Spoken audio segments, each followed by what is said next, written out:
Le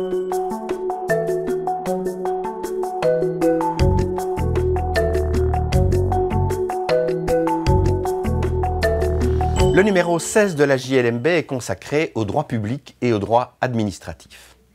Signalons tout d'abord un arrêt du Conseil d'État du 7 novembre 2018 qui est commenté par Frédéric Hamé.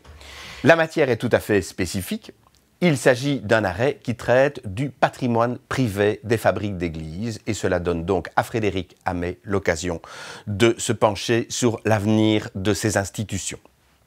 Mais ce numéro contient aussi deux arrêts prononcés en Assemblée générale par le Conseil d'État, le premier le 21 juin 2018, le second le 22 mars 2019. Ces deux arrêts tournent autour d'une question tout à fait nouvelle, puisqu'elle procède de la dernière réforme des lois coordonnées sur le Conseil d'État qui donne à celui-ci la compétence de statuer pour accorder une indemnité réparatrice au bénéfice de celui qui a obtenu l'annulation d'un acte. La question qui est posée ici est la confrontation de cette possibilité d'octroyer une indemnité réparatrice à celui qui a perdu son intérêt à l'annulation de l'acte en cours de procédure.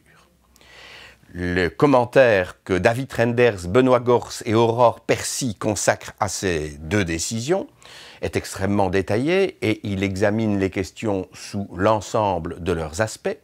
Disons, pour faire très bref, que le Conseil d'État considère que cette perte d'intérêt qui survient en cours de procédure ne prive pas le requérant de la possibilité de postuler l'indemnité réparatrice et que le Conseil d'État reste compétent pour la lui accorder, pour autant qu'il ait sollicité le bénéfice de cette indemnité réparatrice avant qu'il ait perdu intérêt.